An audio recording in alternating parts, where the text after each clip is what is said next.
जैसे कि आप सब लोग जानना चाहते हैं कि मार्केट आज इतनी क्यों गिरी। क्या मार्केट में यहाँ से बड़ा सेल ऑफ आ सकता है? क्या यहाँ से क्रैश हो जाएगी मार्केट और गिरती चली जाएगी? क्या ये वो वक्त आ चुका है कि अगर हम प्रॉफिट में बैठे हैं तो हमें अपना सारा माल खाली कर देना चाहिए, सारे शेयर्स बेच देने चाहिए? क्या फिर हमें और एक्यूमुलेट करना चाहिए, बाइंग करनी चाहिए? तो एक सिंपल सा क्वेश्चन है, और बाइंग करनी चाहिए, सेल एवरीथिंग और बाय बोल। और एक चीज़ मैं बताना चाहता हूँ आपको, जापान की मार्केट दिखाता हूँ। आज इस समय जब मैं वीडियो बना रहा हूँ, इस समय इंट्राडे में 12% गिरी है। ये जो आप पढ़ेंगे 98 में जब ब्लैक मंडे का क्रैश आया था, उस वक्त मार्केट में इंट्राडे में 10% इंट्राडे में गिरी थी। और 98.7 से अब 2024 में आज वो दिन आया है जब जापान की मार्केट लगभग 12% गिरी है। तो ये क्यों हुआ? सबसे बड़ा रीज़न है, तो मैं जापान से शुरू कर रहा हूँ, तो फिर जापान में ही हुआ होगा।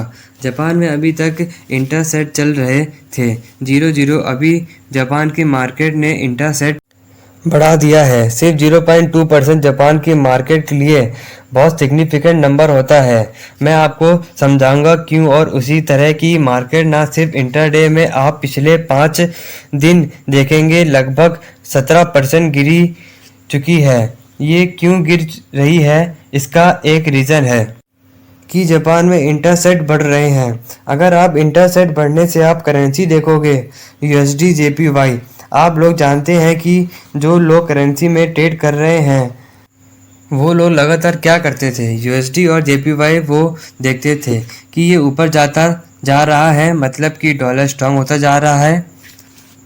जापानी येन के कंपैरिजन में अगर आप आज देखोगे तो ये आ चुका है 142 के लेवल में। सिर्फ एक महीने के अंदर 160 के लेवल से 142 के लेवल पर आ गया है। मतलब कि जापानीज करेंसी स्ट्रांग हो गई है और US डॉलर वीक हो गया है। मतलब अब देखो कि इंटरसेट से फ़र्क क्या पड़ता है।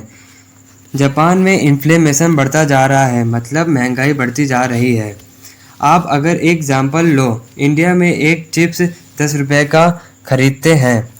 अगर आप करेंसी को एक्सचेंज भी करा लोगे तो क्या जापान में चिप्स का पैकेट 10 का आएगा? नहीं, क्योंकि जापान में चीज़ें बहुत एक्सपेंसिव हैं। वहाँ पे इन्फ्लेमेशन बढ़ रहा है और वहाँ की गवर्नमेंट चाहती है इन्फ्लेमेशन को कंट्रोल करना। तो उन्होंने क्या किया कि इंटरसेट बढ़ा दिया। जापान एक ऐसी मार्केट है, अगर आप जापान में एक बैंक अकाउंट होता, तो अगर आप जापान के बैंक अकाउंट में पैसा रखते तो आपको वहाँ पे नेगेटिव इंटरसेट में रहना पड़ता। नेगेटिव का मतलब ये है कि अगर आप अकाउंट में 1 करोड़ रखोगे तो आप इंडिया में देखते होंगे 5%, 6%, 3% बढ़ जाता है। वहाँ पर पैसा कम हो जाता है, बिल्कुल स्विट्ज़रलैंड की तरह। अगर स्विट्ज़रलैंड में आप पैसा रखते, वो पैसा वहाँ पर भी कम हो जाता है। ये होने की वजह से लोग कह रहे हैं कि जापान का पैसा बाहर जा रहा है। जो जापानीज इन्वेस्टर हैं बाहर इन्वर्जेंस मार्केट में अपना पैसा इन्वेस्ट कर रहे हैं। अब क्या होगा अगर इंटरसेट उन्हीं मार्केट में मिलने लगा, तो फिर जापानीज यंग बाहर नहीं जाए।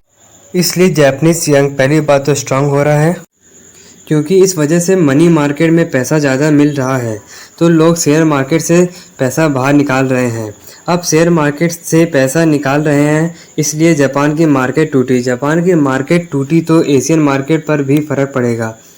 ये जो इंडियन मार्केट टूट रही है, ओवरऑल ग्लोबल सेंटी सब डाउन है और US मार्केट भी डाउन है, चाइनीज़ मार्केट भी डाउन है। इसलिए आपको दिख रहा है कि इंडियन मार्केट गिर रही है।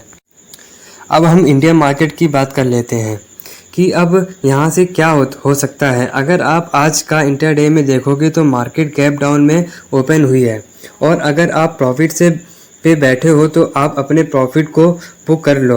और जब US मार्केट खुलेगी तो मुझे लगता है कि US मार्केट भी नीचे खुलने वाली है। और एक इम्पॉर्टेंट बात ये भी है कि अगर आप स्टॉप लॉस पर आ रहा है तो आप वहाँ से बाहर निकलिए।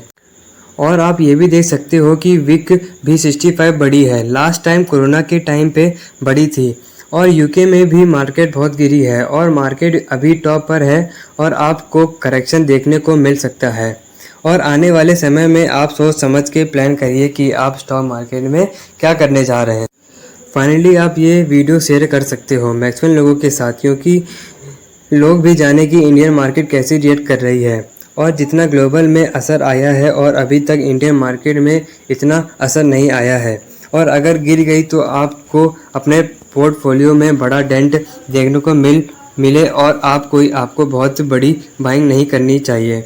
और अगर आप बाइंग कर भी रहे हो तो आप छोटा छोटा अमाउंट में बाय करो, और ऐसा नहीं कि आप देखोगे कि मार्केट गिर गई चलो अब बहुत बड़ा अमाउंट लगा देते हैं।